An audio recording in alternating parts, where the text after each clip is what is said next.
Bienvenidos, hola amigos, muchas gracias por acompañarnos. Gracias además por recibirnos en sus hogares en nuestro consultorio ginecológico. A veces es difícil solicitar una cita, básicamente cuando uno quiere solo información. Bueno, aquí en este bloque de nuestro programa tenemos a la doctora Yesely Galván, ginecobstetra del Hospital Arzobispo Loaiza, para poder contestar muchas preguntas que suelen ser frecuentes y que ayudan a armar un tema de conversación. Amigos, porque no hay tema tabú, en la familia no debería haber un tema tabú. Estamos hablando de ginecobstetricia. Bienvenida, doctora, muchas gracias por acompañarnos. Tomás. Seguimos, vamos a responder más preguntas, ¿le parece? Perfecto, vamos a ver, adelante. Primera pregunta en nuestro consultorio ginecológico. ¿Qué se puede hacer para mejorar la salud reproductiva? Doctora, acá quiero decir, la infertilidad es de dos personas. Ya quiero comenzar por ahí. Uno no puede echarle la culpa o a la mujer o al hombre, en realidad, cuando una pareja tiene dificultades para procrear. Estamos hablando de la salud de dos personas. Aclárenos bien ese tema, por favor. Te comento.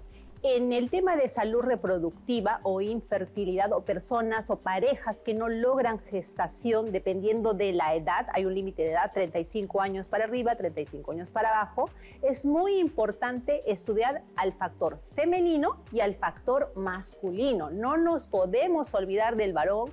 Yo sé que somos un país muy conservador y que muchas veces tenemos ciertos mitos en cuanto a fertilidad y asociamos la infertilidad con la mujer. Es muy importante estudiar a ambos en pareja. Vamos en el camino para buscar ese sueño deseado que es un recién nacido vivo en casa.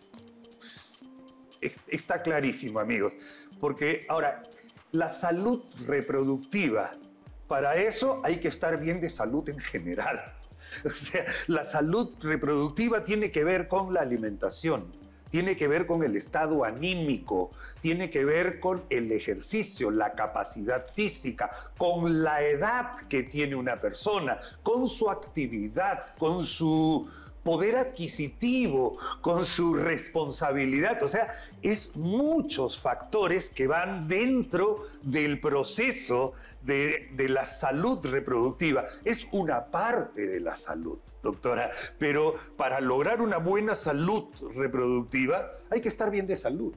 Hay que acudir a la consulta con el ginecólogo o ginecóloga para saber si tengo alguna enfermedad o simplemente sin tener ninguna enfermedad, siendo asintomáticos para prevenir, para saber si tengo alguna enfermedad de transmisión sexual, si tuve alguna enfermedad de transmisión sexual en la cual mi cuerpo guarda recuerdo. Para eso existen exámenes que nos permiten saber si fuimos expuestos, ponte a la clamidia. A la clamidia. Clamidia trachomatis, que puede afectar de manera significativa las trompas, la permeabilidad tubárica. Por ejemplo, acá tenemos una maqueta en la cual estamos teniendo una trompita totalmente engrosada, incluso hasta del calibre de un dedito.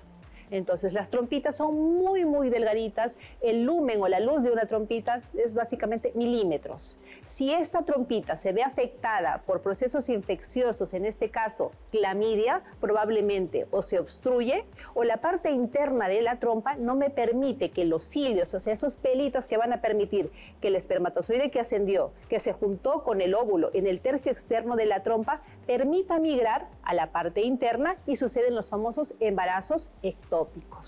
Embarazos fuera de la cavidad endouterina. Entonces, el ir a una consulta ginecológica me va a permitir saber si he sido expuesta a algún tipo de enfermedad de transmisión sexual que va a repercutir en mi salud reproductiva. La obesidad. La obesidad también, por eso. Ya está hasta probado. La alimentación interviene en la salud reproductiva. A eso hay que estar bien de salud y para eso hay que ponerse en manos de especialistas. ¿De acuerdo? De acuerdo. Muy bien. Siguiente, adelante. ¿Cómo puedo aliviar los síntomas de la menopausia? Ajá. Primero, yo lo quiero decir algo, doctora Galván. A ver, comenta. La menopausia no es una enfermedad. ¿Ya? Entonces, por lo tanto, síntomas no se pueden llamar, pero sí hay todo un proceso, una caravana de sensaciones que pueden hacer que una persona no esté cómoda en esta etapa de la vida. Llámese menopausia al cese de la menstruación por un lapso de manera ininterrumpida, por un lapso de 1 año aproximadamente. Ajá. A partir de ahí se puede decir que está con menopausia. Excluyendo otras causas anatómicas. O de cirugías previas. O de cirugías previas o medicación. Entonces es el cese natural de la etapa reproductiva de la mujer.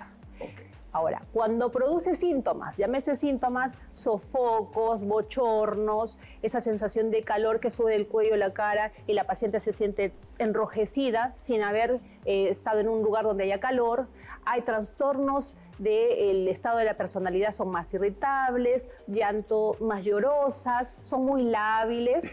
Hipersensibilidad. Nosotras somos hipersensibles, sí, pero ahora en extremo, ¿ya? Claro. También en la esfera del aparato genital hay resequedad vaginal, las relaciones sexuales en algunos casos hay dolor cuando tienen actividad sexual por esa resequedad de la mucosa vaginal, por falta de ¿qué? De la hormona que produce el ovario, que es básicamente el estrógeno.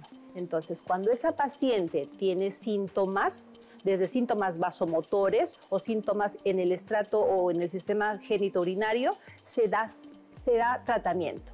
Okay. Y el tratamiento va a depender de qué tipo de presentación vamos a utilizar y de qué síntoma vamos a tratar.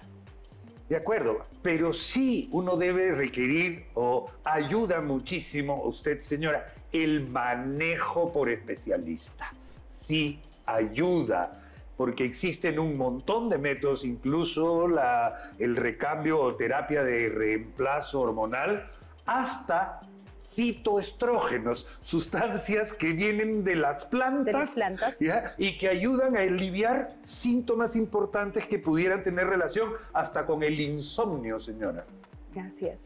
Ojo, antes de dar terapia de reemplazo hormonal, ya sea sistémica o tópica o también los fitoestrógenos, es necesario hacer un screening para saber que no tengamos ninguna enfermedad estrógeno dependiente, la cual contraindique este tipo de tratamiento, que tengamos un perfil metabólico normal, es decir, perfil triglicéridos, colesterol, todo normal, un Papá Nicolau normal. O sea, debemos hacer toda una serie de exámenes que nos permitan poder dar ese tipo de tratamiento de acuerdo al síntoma. Y sí funciona, doctora, o sea, sí la paciente funciona. Sí mejora. O sea, mejora en su estilo de vida, el día a día, porque básicamente la paciente que va solicitando tratamiento por menopausia o síntomas menopáusicos es porque no puede continuar realizando sus actividades cotidianas. O sea, está realmente fastidiada. Y eso es algo que tiene solución, pero acuda usted al médico especialista. Vamos a ver. La siguiente pregunta, adelante por favor. ¿Qué opciones existen para el tratamiento de los fibromas uterinos? Hace poquito hemos hablado, doctora, gracias a su maqueta, que existen los fibromas y que no se malignizan fundamentalmente. ¿Cuáles son los tratamientos que pueden ir, yo creo, desde la cirugía hasta controles? Vamos a volver a tocar la maquetita. Con respecto a los miomas, existen medicamentos que nos permiten disminuir la velocidad de crecimiento, tratamiento médico, pero ojo, hasta cierto límite, hasta cierto tiempo. Dejo de dar ese tipo de medicamentos y va a continuar creciendo. ¿Ok? Entonces, existen también métodos desde los menos invasivos hasta los más invasivos. Dentro de la esfera no necesariamente quirúrgica, menos invasivos es la ablación de miomas por radiofrecuencia. Ya hay eso, se está usando, acá, doctora. Se está usando en otros países tipo España, con una doctora bastante reconocida. Acá en Latinoamérica tenemos a Ecuador, Brasil y acá en el Perú también. ¿En qué consiste ¿en qué consiste ese procedimiento? Ingresar bajo guía transvaginal con una guía ecográfica en la cual me permita visualizar en tiempo real mi guía ecográfica, el ecógrafo, la pantalla y visualizo dónde se encuentra el mioma. Dependiendo de la localización, se puede hacer ese tratamiento. Uno bombardea con radiofrecuencia. Con radiofrecuencia, calor. Ajá. Busco calor, necrosis por calor. Pero ojo, pacientes muy seleccionados. Lo siguiente es embolización de las arterias uterinas, que lo hacen básicamente los radiólogos, pero hay casos en los cuales no se puede hacer, tipo fertilidad. Vamos escalando las miomectomías quirúrgicas hasta el retiro completo del útero cuando ya hay o es muy grande el problema y además la paciente ya cumplió su ciclo reproductivo, ¿cierto? Claro, exacto. Esa es la clave. Si la paciente desea o no completar o tener deseo genésico, tratar de preservar el útero, valorando el caso global, o si la paciente completó deseo genésico, no desea seguir con este tipo de sintomatología, se podría extirpar la totalidad del útero. Perfecto. A ver, última pregunta, adelante por favor. ¿Cuáles son los primeros signos de la menopausia y a qué edad debo esperar que suceda? Ya. Bueno. ¿Hay problemas? Le comento. En Latinoamérica, o según la organización, la OMS, te ponen entre los 45 y los 55 años. Acá en el Perú, el rango promedio 47 años. Pero eso va a depender de cada paciente. No es que tengo 47 y sí o sí se me va a ir la regla. Va a depender de cada paciente. Incluso hay pacientes de los cuales se retira la regla, se va la regla de manera muy prematura, menos de 35 años, por un agotamiento o fallo ovárica. Entonces va a depender de la etnia, del país, en algunos casos, o sea, tienen múltiples factores. Y los síntomas, los que ya comentamos, los síntomas vasomotores, bochorno, sofoco, sudoración, resequedad vaginal, molestias en la parte externa de la vulva, vagina, genitales externos, los cuales incluso imposibilitan su día a día o su vida como pareja.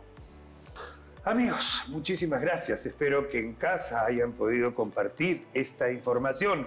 Y ya sabe, usted puede acudir a su centro de salud más cercano, al hospital. Existen oficinas especiales en las cuales se da información gratuita de todos los aspectos de la salud reproductiva, salud ginecobstétrica en general. Gracias por habernos acompañado. Muchísimas gracias a la doctora Galván. Y por supuesto, regresamos enseguida con más información importante.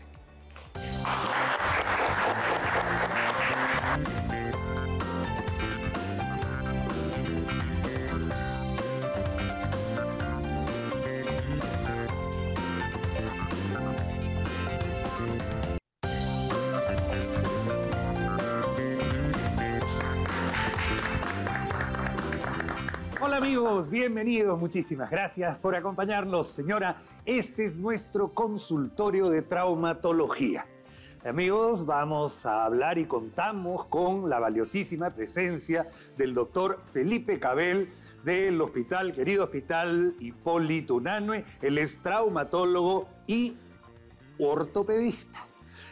Bienvenido, doctor Cabell. Muchísimas gracias por estar acá con nosotros. Y el tema que vamos a tocar es algo que ha cambiado muchísimo en el aspecto de la fisiología del pie. Fundamentalmente se trata del famoso y conocido pie plano. ¿Usted alguna vez ha caminado en la arena y ve su huella en una pisada y ve que el pie no se dibuja completo? Que siempre hay un arco que queda hacia arriba y que no se dibuja en una huella. Bueno, hay personas que en lugar de tener una huella de pisada tienen un tamal. Así tiene que imaginárselo. ¿Ya? Pie plano. ¿Qué consecuencias tiene? ¿En qué ha cambiado esta forma de ver? ¿Llega a ser normal el pie plano? ¿Es una alteración de la morfología de nuestro sistema músculo-esquelético? Todas esas consultas las resolveremos ahora con el doctor Felipe Cabell. Bienvenido, muchísimas gracias. Muchas gracias, doctor, de nuevo por la invitación y acá dispuesto a resolver aquellas dudas, aquellos mitos que se pueden dar sobre el pie plano, que es una patología muy común y que a veces es mucho el miedo por ignorancia, que conociéndolo bien sabemos de que no puede ser algo tan aparatoso. No es tan dramático como antes. Ya no es como antes. En primer lugar, doctor, todos nacemos con pie plano. ¿Es verdad o es mentira? Es verdad. El pie es como si fuera una estructura que va a dar soporte de carga. Entonces, para que haya soporte de carga tiene que haber ejercicio y estímulo. Entonces, cuando un niño recién nace, hay una almohadilla grasa en esa parte. Conforme el niño va caminando, esa almohadilla se va adelgazando a tal punto que desaparece y forma el arco plantar. ¿Hasta qué edad uno puede esperar que un niño sea a pie plano? Hasta los 4 años. Después de los 4 años, ya ese arco tiene que empezar a formarse. Y tenemos un promedio entre 4 años aproximadamente que ese pie ya tiene que haber formado su arco plantar. Tiene que haber un arco, esa es la forma natural. Exacto. Y así es como la columna no sufre. La columna, las rodillas, el soporte de carga. Recordemos que el pie es un trípode. Eso es importantísimo, doctor. Es un trípode. Es un trípode. Si alguien quiere parar una estructura, no la puede parar en 2 partes ni en algo plano. Exacto. Es un trípode. Tiene 3 puntos importantes de apoyo, que serían... Es un trípode y además es una bóveda. Porque al ser un arco, hay un arco interno, un arco externo y un arco lateral o transverso. Entonces, este trípode, que es una bóveda, igual como en una columna, los arcos romanos, todo se descarga, si no se hundiría por en medio, este arco está haciendo de que el peso se descargue y no haya colapso en el pie. No se apoya un solo punto del pie. No, apoyamos en la cabeza del primer dedo, en la cabeza del quinto y en el calcaño. En el talón. Ese trípode va a distribuir la carga que justamente va a hacer que no colapse el pie. Porque si no, el pie se aplanaría tanto que terminaría rompiéndose. Es importantísimo. Miren ustedes, ¿podemos pararnos para mirar las imágenes, doctor? Bienvenido, muchas gracias. A ver, vamos a levantarnos. Lo normal en esta huella, digamos, es que se vea así, solo lo blanco, ¿no es cierto, doctor? Exacto. O sea, básicamente lo blanco, porque hay un arco plantar. En el pie plano, claro, usted ha dicho, se hunde el pie. Exacto. ¿No es cierto? El pie se hunde y además hay 2 consideraciones. Si se da cuenta, uno es el aplanamiento del pie y el otro, si lo vemos, el pie de la parte posterior, hay una desviación. Eso teóricamente llamamos calcáneo valgo. Quiere decir que el calcáneo se desvía hacia afuera. Al desviarse hacia afuera, mi pie ya no apoya así, sino apoya así. ¿Qué pasa cuando apoya así? El pie desvía y gira. El pie desvía izquierda y sufre las rodillas sobre todo. Obviamente. Y las caderas. Todo va quedando. Ahora, ¿qué pasa? Este pie, al inicio, cuando un niño tiene 1 año, 2, 3, 4 años, lo podemos encontrar así, digamos, normal. Conforme el niño va caminando, va a tener fuerza muscular, capacidad neurosensitiva, va a tener capacidad propioceptiva y eso va a hacer que el niño comience a tener esa estabilidad. Otra cosa que es también muy común, los niños se caen. Un niño que no se caiga no es niño. Entonces, la mamá tiene que aprender que todo niño, conforme va caminando, va a empezar cayéndose, va a caminar con los pies anchos, va a meter los pies. Conforme va desarrollando sus actividades, esta marcha va mejorando hasta que ya va enderezando. ¿Es importante que los niños caminen sin zapatos, doctor? Es ideal. Mire, señora, esto es importante. Claro, nosotros decimos, ponte las medias, ponte los zapatos, ponte las medias. Pero en una etapa del desarrollo, la sensibilidad del pie tiene que desarrollarse, doctor. La sensibilidad, la habilidad para caminar en superficies irregulares, el poder desarrollar distancias. ¿Qué pasa? No es que no camine sin zapatos, sino caminar con algo que sea lo más suelto posible. Yo, por ejemplo, recomiendo a mis pacientes niños medias antideslizantes para que no se hagan heridas en los pies, pero que caminen en arena, en pasto, superficies irregulares, que corran, que salten. Mientras más destreza tenga ese pie, más fuerza, más ejercicio, más estímulo para que no desarrolle el pie plano. Doctor, ¿qué es lo que estamos viendo? Porque es un aparatito muy cómodo y que le da muchísima información al ortopedista, al traumatólogo. Este aparato se llama podoscopio. ¿Qué cosa es? Es una caja de vidrio con un espejo en la parte del fondo. ¿Para qué? Para yo ver cómo apoya la planta del pie en el reflejo del espejo. ¿De qué me sirve? Para ver justamente estas partes blancas son las partes de apoyo. Más apoyadas, ¿no es cierto? Exacto. La parte oscura es lo que no apoya. Acá estamos viendo algo completamente opuesto. Acá vemos un pie cabo. Que no tiene mucho, o sea, que no tiene casi acá no apoya. Demasiado arco plantar, ¿no es cierto? Apoya adelante y atrás. En cambio acá estamos viendo un pie que igual, ¿no? Esta es la parte que debería pintar. En este caso, como es un pie cabo, digamos que no está apoyando tanto, pero este aparatito nos sirve para determinar cuánto apoyo hay cuánto es el porcentaje de apoyo, cuál es el porcentaje de no apoyo para poder hacer el diagnóstico de pie plano. Sabemos que todavía el cuerpo hasta los 15, 16, 17 años sigue desarrollándose, sigue formándose. Perfecto. Pero cuando uno tiene la permanencia de un pie plano, hay que tratarlo ahí sí, porque antes se trataban los pies planos de niñitos, incluso con unos zapatos ortopédicos tremendamente incómodos que ya no se usan siquiera. Actualmente el diagnóstico se hace de 4 a 6 años. Si hasta los 6 años el niño no ha desarrollado arco plantar, ya hay que empezar a hacer terapia física. Terapia física. Doctor, perfecto, que ahí ha dado la yema del gusto. Le voy a explicar, le voy a decir. Antes era casi como poner un yeso con un arco, con una plantilla que tenga arco, apretando para que el niño forme arco. Exacto. Y ahora lo que se hace es todo lo contrario. Ahora se hace la rehabilitación del pie para que el cuerpo genere el arco. Es que los estudios han demostrado de que es contraproducente usar un zapato ortopédico. De acuerdo. ¿Por qué? Porque algo que es muy importante es que el pie plano tiene un factor que se llama la hiperlaxitud ligamentaria. Es decir, son niños que son muy elásticos, se cansan rápido porque su musculatura no tiene esa fortaleza, digamos, estándar. Entonces, estos niños, como son muy hiperlaxos, son muy laxos, muy flexibles, muy elásticos, tienen el problema de desarrollar el arco plantar. Entonces, si yo tengo, eso le hago el ejemplo a mis pacientes, si yo tengo una plastilina y la plastilina la pongo debajo de una caja de fósforos y comienzo a trabajar, la plastilina se va a moldar. Pero yo saco la caja de fósforos y ¿qué pasa con esa plastilina? Va a volver a aplanarse. Por eso es que mientras menos estructuras tenga el zapato, más estímulo va a tener el pie para desarrollar. Esas son las cosas que han ido cambiando en la ciencia.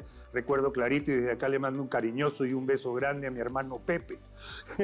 El pobre estuvo 4 años con zapatos ortopédicos y fue una tortura para él. No quería ponérselos y me acuerdo porque soy el hermano mayor, entonces me acuerdo de mi hermano menor que sufrió muchísimo hasta que después ahora se desarrolla absolutamente normal. Y consideramos además que el zapato ortopédico es un zapato pesado, es decir, pesa. Entonces, un niño hiperlaxo que tiene dificultad para caminar, el zapato ortopédico va a hacer que se caiga más porque va a hacer más fuerza para caminar.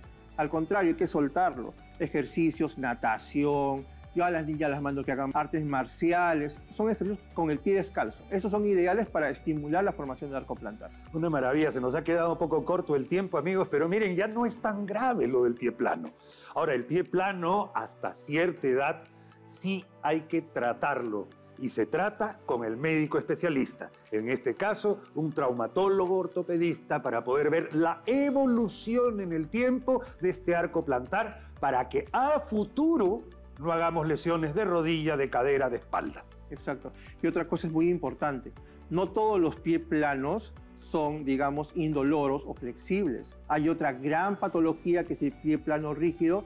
Y en ese es el trabajo del traumatólogo, hacer el diagnóstico si su pie es un pie flexible que no va a tener mayor complicación o, que es el menor número de casos, gracias a Dios, es un pie plano rígido que va a requerir otro tipo de tratamientos. Hasta cirugía. Exactamente. De acuerdo. Amigos, hemos tratado el pie plano. No se desespere, tenga paciencia, calma, buen humor, porque solución hay. Muchísimas gracias al doctor Felipe Cabell. Muchísimas gracias a ustedes, amigos. Nosotros regresamos, no se vaya del programa. Nos quedamos con ustedes en un ratito.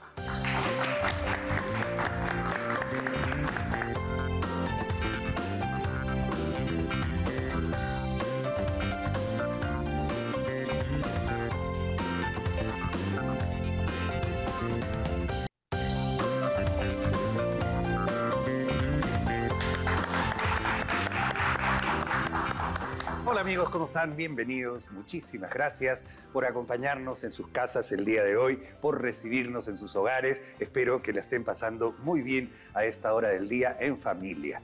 Estamos entrando a nuestra consulta con el cirujano cardiovascular. No es el cardiólogo, sino es aquel que interviene en el músculo cardíaco y en los vasos sanguíneos, haciendo obras maestras de cirugía.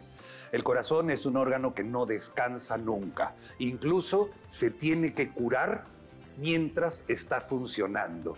Imagínese usted, se rompe una pierna, puede decir, bueno, reposo 6 semanas en cama. Perfecto, pero el corazón tiene que seguir funcionando mientras se cura.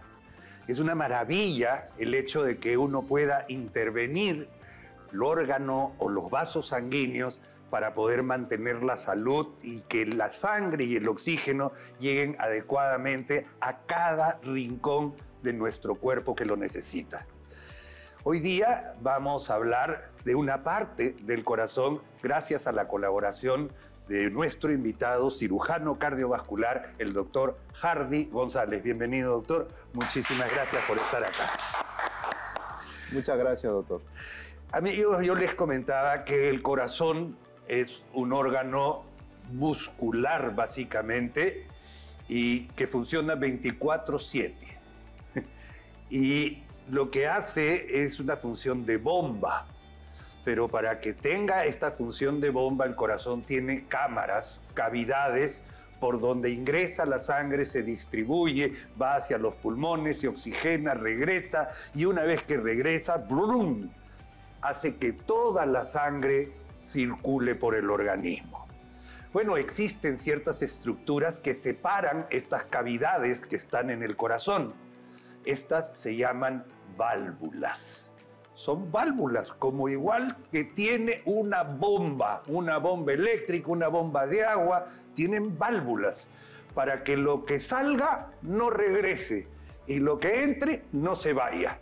Estas válvulas son importantísimas, parte de un tejido cardíaco, pero también se enferman. Y estos se llaman las valvulopatías. De nuevo, bienvenido, doctor. Quisiera que nos explique un poquito, he tratado de hacerlo de manera sucinta, pero ¿cómo es que funcionan las válvulas del corazón y cuál es su función? Doctor, muchas gracias. Ha sido bastante, digamos, introductoria la parte que ha dicho y muy amena. Si usted recuerda, hace más o menos 100 años, el mejor texto de medicina y cirugía en Inglaterra todavía decía que no se podía, sentenciaba que el corazón no se podía tocar. Ha pasado menos de 100 años y recién estamos haciendo cosas que son maravillosas. Maravillosas. Así es, porque como usted bien ha dicho, el corazón es una bomba que nunca descansa. Todos los días, durante toda la vida está, digamos, latiendo, eyectando la sangre para todos los lados. Y a veces se enferma, como usted ha dicho, ¿no? Entonces, el corazón, para que nosotros podamos entenderlo, tiene cavidades que permiten que la sangre fluya de un lado a otro con la finalidad de que pueda llegar a toda nuestra economía. Y para esto, como usted bien ha dicho, no se regrese la sangre, vaya en un solo sentido, existen válvulas, que son unas válvulas muy delicadas, ¿ok? Que son unas válvulas fantásticas que funcionan toda la vida, ¿ok? Pero que existen enfermedades que pueden dañarlas. Y acá en nuestro país, todavía estamos en países en vía de desarrollo, hay una enfermedad muy común, que es la fiebre reumática. Fiebre reumática, antes se le llamaba fiebre reumática.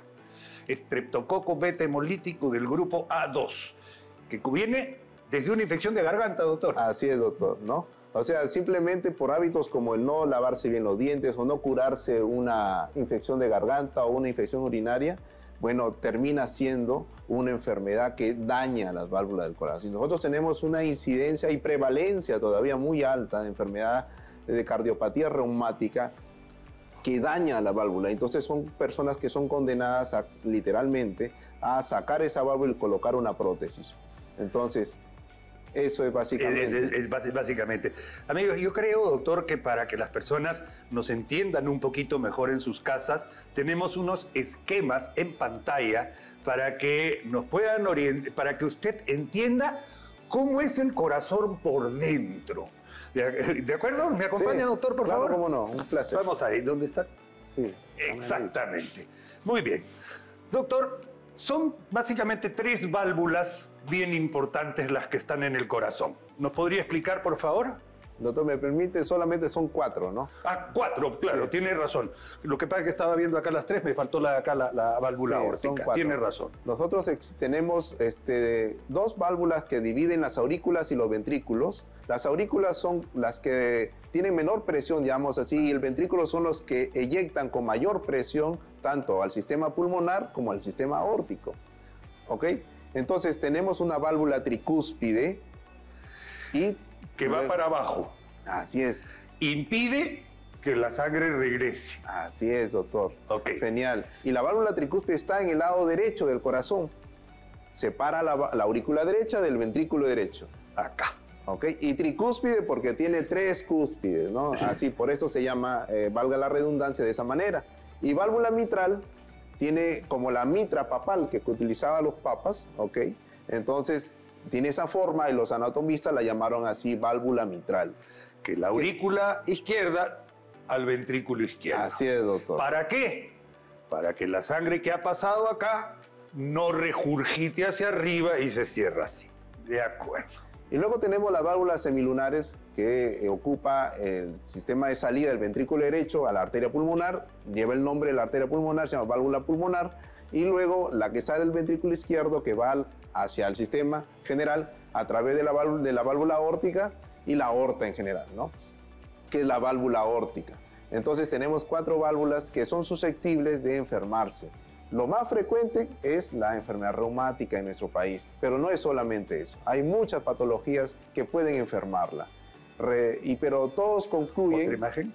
Todo de alguna manera se va a converger, ¿ok? En, digamos, de esta patología. O insuficiencia o estenosis para cada una. Ahí está buenísimo el punto, doctor. Insuficiencia que no se cierra bien. Es insuficiente para cumplir su función. Así es, doctor. Y la estenosis, al contrario, que está muy apretada. Y no pasa nada. Y no pasa nada. Entonces son 2 cosas que le pueden pasar a cada una de estas 4 válvulas. Efectivamente. Perfecto. Muy bien. Entonces, doctor, acá viene un problema. Porque también en nuestro país, por ejemplo, las personas tienen, y en todo el mundo diría, hipertensión arterial como una de las principales problemas de la circulación sanguínea. Y cuando hay eso, el corazón a veces crece de tamaño, ¿no es cierto? El corazón, el músculo para poder hacer su función, y el corazón se agranda un poquito, ¿no? Y claro, si el corazón se agranda, a veces las válvulas no se agrandan, pues. Entonces ahí también comienzan a fallar. Así es. Efectivamente, doctor. Algunas patologías y sistemas como la hipertensión arterial pueden acompañar al inicio de la enfermedad, ¿no? O también presentarse en la evolución de la enfermedad. Finalmente, la valvulopatía es una condición, digamos, patológica de algunas personas que pueden presentarse diversas enfermedades que pueden de alguna manera terminar ahí. Pero ¿a dónde nos lleva esto? Nosotros cuando detectamos mediante estudios clínicos que hace el cardiólogo o el médico de cabecera, solicita un ecocardiograma, que es una ecografía, digamos, dirigida a estudiar el corazón. Entonces, con esta ecografía uno determina qué válvula está enferma y de qué manera está enferma. Entonces, nosotros, como cirujanos, ya entramos a tallar en ese momento, porque el cirujano lo que hace es reparar esa válvula. Entonces, lo que, digamos, la primera, como cirujano cardíaco, nosotros pensamos en tratar de repararla, o sea, tratar de que esa válvula de la persona, si es susceptible de reparación, hacerlo. Si no, en ese caso ya viene el cambio.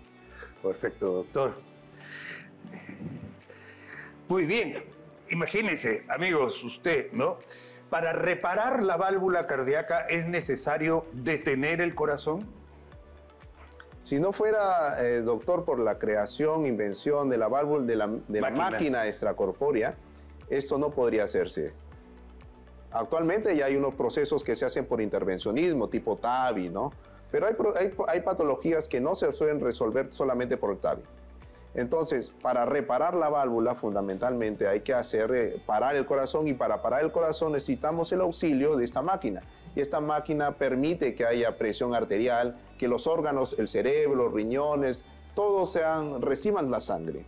Entonces, mediante esta situación y la utilización de una sustancia cardioplégica, que quiere decir que el corazón descansa, no sufre una isquemia, digamos, severa, que lo pueda de alguna manera... Antes se usaba hielo, doctor. Sí, el hielo también se usa como manera complementaria, ¿no? Pero fundamentalmente el uso de la sustancia cardioplégica hace que el corazón se pueda operar.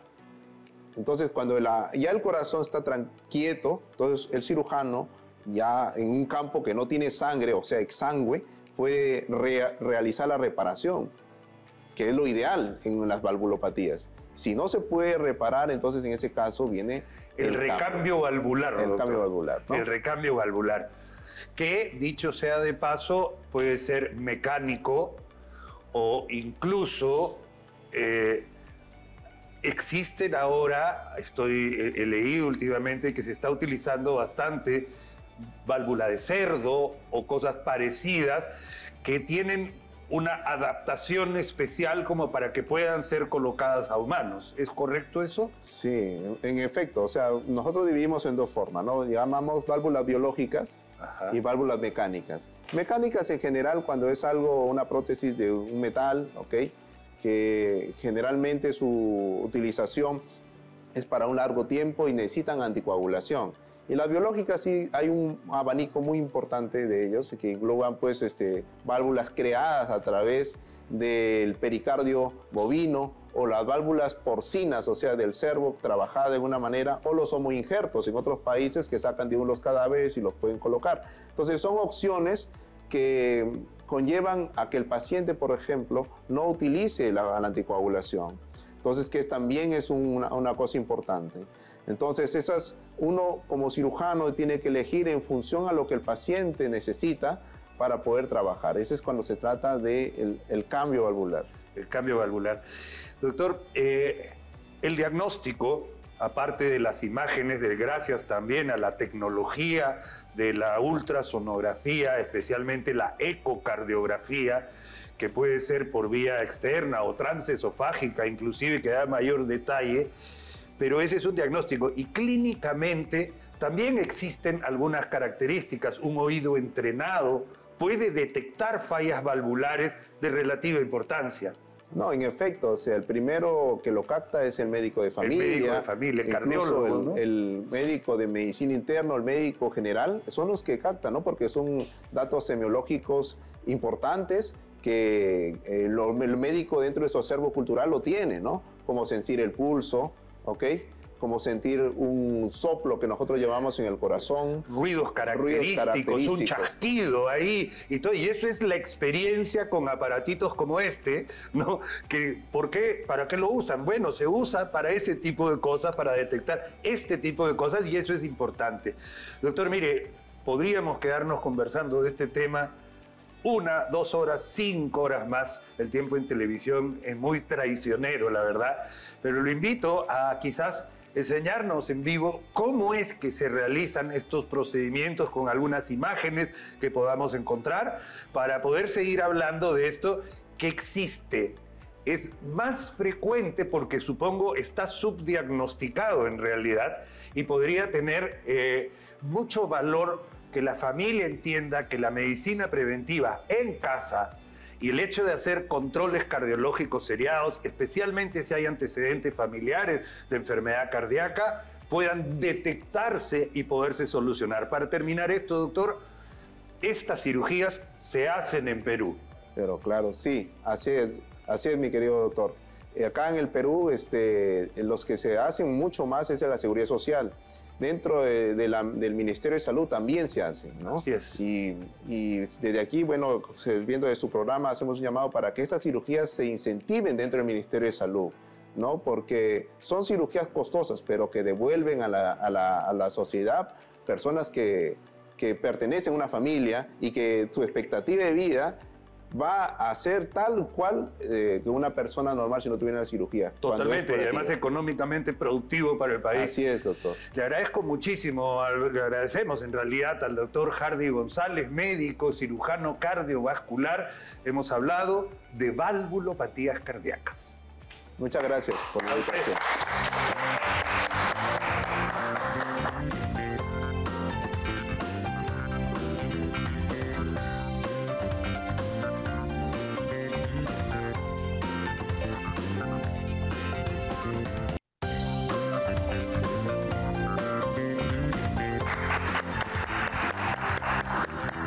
Hola amigos, bienvenidos, muchas gracias por acompañarnos y recibirnos en sus hogares en nuestro programa.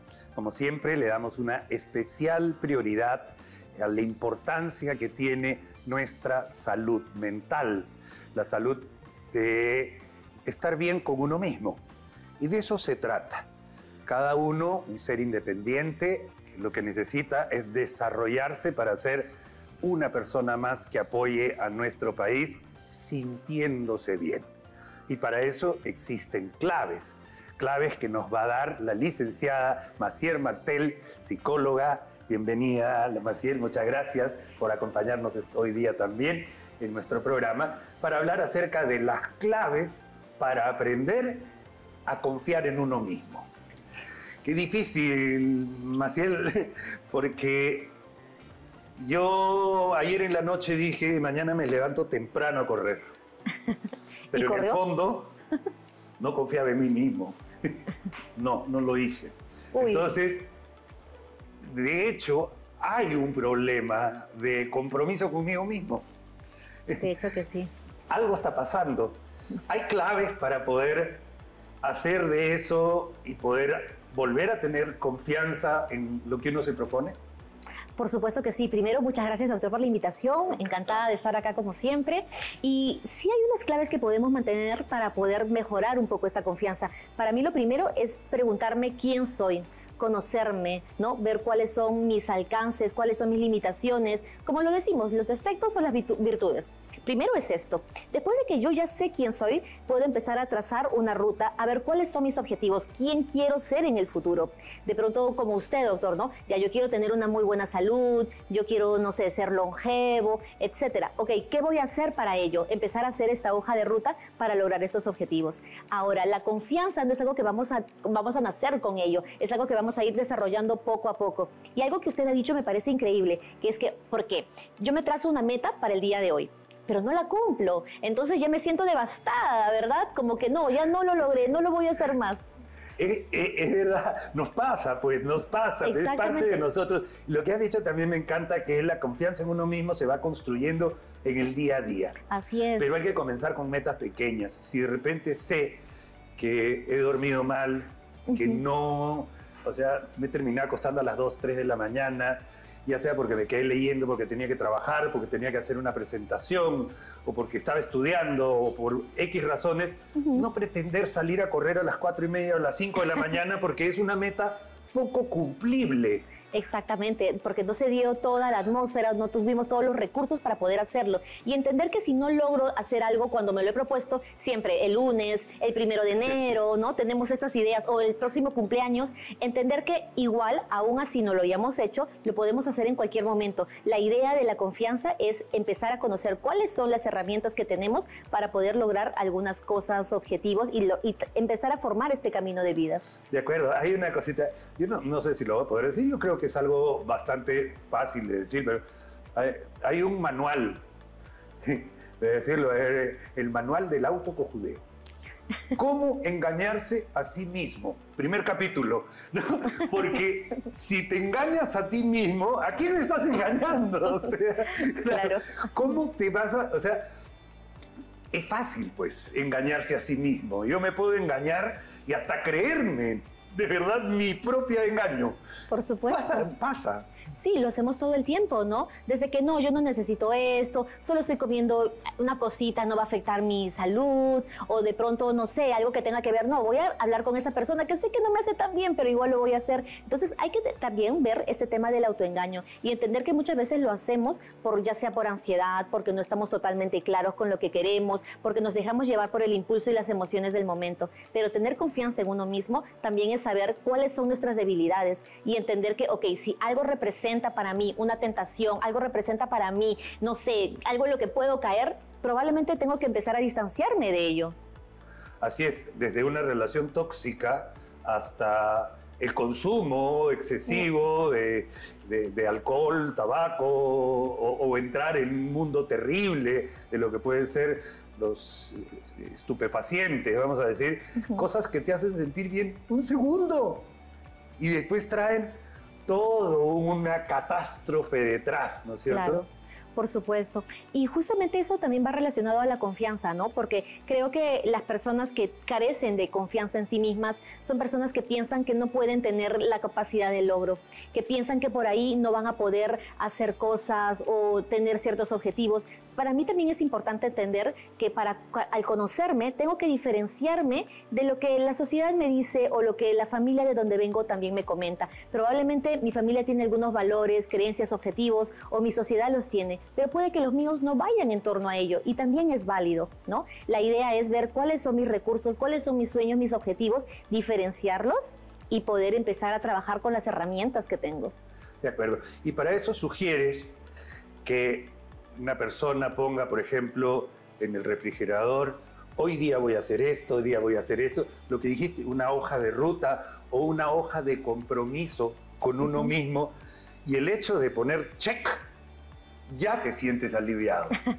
Claro que sí. Al tener una agenda o una lista, ¿no? Estas to-do list ayudan muchísimo a que uno pueda sentir que, ok, hice X cosa, fui una persona productiva, ¿no? Y me siento un poco más descargado. Claro que sí, estas pequeñas herramientas ayudan. También estas frases motivacionales que podemos poner en casa, de pronto en el refri, en la cocina, en la habitación, ayudan muchísimo a que uno pueda como que recordar quién es. Además también, para trabajar la confianza tenemos que tener un ambiente que nos sea protector. De nada sirve que yo trabaje en mi autoconfianza, pero ¿qué pasa si por ahí me dicen no vas a poder, no lo vas a lograr?